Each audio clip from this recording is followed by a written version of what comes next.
வாழ்க வையகம், வாழ்க வளமுடன். அனைவருக்கும் இனிய காலை வணக்கம். அதாவது நான் வந்து ஜீரோ நாலேஜில் வந்தேன்னு நான் சொல்ல மாட்டேன். எப்படின்னா, எங்கள் ஊர் மன்றத்தில் கொஞ்சம் அறகுறையாக கற்றுக்கிட்டேன். அப்போ உள்ள இந்த பசங்களோடைய எஜுகேஷன் டியூஷன் கொண்டு போய் இப்படி என்னோடைய கொஞ்சம் பேடன் இருந்ததுனால என்னால் அதை தொடர முடியல.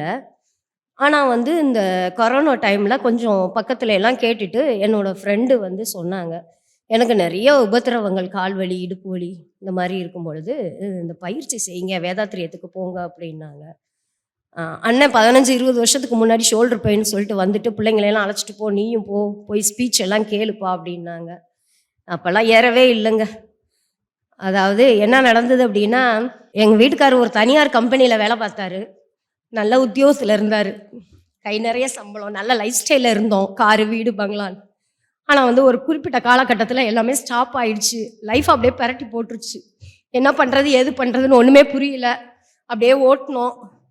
அப்புறம் ஒரு காலகட்டத்தில் வேலை வாய்ப்பு அவர் தேடி வந்துச்சு. அப்போ பார்த்தீங்கன்னா அவருக்கு உடம்பு முடியாமல் போச்சு.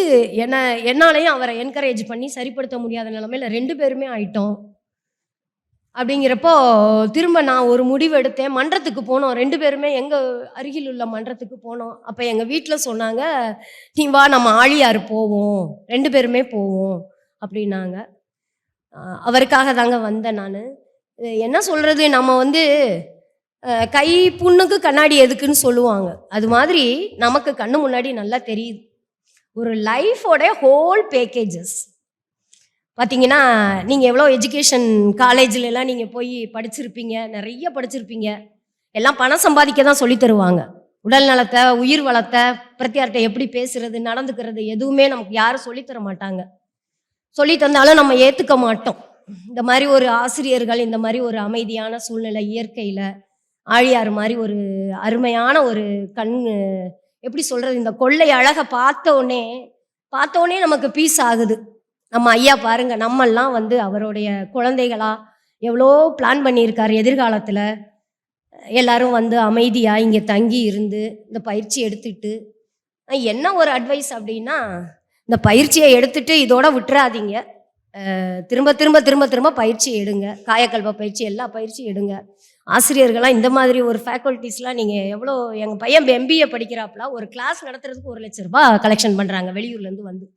அது மாதிரி பார்த்தீங்கன்னா, இன்றைக்கி உங்களுக்கு ஒரு சின்ன ஒரு அமௌண்ட்டு தான். இதெல்லாம் ஒன்றும் பெரிய அமௌண்ட் இல்லை. எவ்வளோ நம்ம சம்பாரிச்சிட்டு போயிடலாம். அது மாதிரி ஒரு இடத்துக்கு நம்மளை வேதாத்திரி ஐயா கொண்டு வந்திருக்காரு. நீங்கள் முடிவெடுங்க. இதுக்கு மேலே எல்லாமே நீங்கள் பார்த்துருப்பீங்க. 5 நாள் வகுப்பில் நிறைய நானும் பார்த்தேன். பிரமிப்பாக இருந்தது எனக்கு. சில உடல் உபத்திரவங்கள் இருந்தாலும் அதையும் மீறி நான் அந்த பயிற்சிகள் எல்லாத்தையும் அட்டன் பண்ணினேன். எங்கள் வீட்டில் வந்து அவங்க வரும்பொழுது இருந்ததுக்கும் இப்போ ஒரு 2 நாள் இருக்கப்போ கொஞ்சம் அவங்க நடக்க கூட, அவங்களால ஃபாஸ்ட்டாக நடக்கக்கூட முடியாமல் கொஞ்சம் இதாகிட்டாங்க. இப்போ பார்த்தீங்கன்னா ஓரளவுக்கு வர்றாங்க, ஒரு இன்வால்மெண்ட் காட்டுறாங்க. பார்த்தீங்கன்னா இந்த 3 நாளில் 4 நாளே இவ்வளோ மாற்றங்கள் தெரியுதுன்னா, இதை அவங்கவுங்க ரியலைஸ் பண்ணி உணர்ந்து, நான் என்ன சொல்லலை, எல்லாருக்குமே சொல்கிறேன். நிறைய விஷயங்கள் நமக்கு லைஃப்பில் கிராஸ் பண்ணி வந்திருப்போம். ஏமாற்றங்களை சந்திச்சிருப்போம், கடன் தொல்லையில் மாட்டியிருப்போம், நோயினால் உபத்திரவம் இருக்கும், உறவினர்கள் வந்து நம்மள்கிட்ட பொருளாதாரம் இல்லைன்னு நம்மளை அவமானப்படுத்தியிருப்பாங்க. எல்லாத்துக்கும் எல்லாமே நடக்கும், சரிங்களா? எல்லாத்துக்கும் ஒரே பேக்கேஜ்.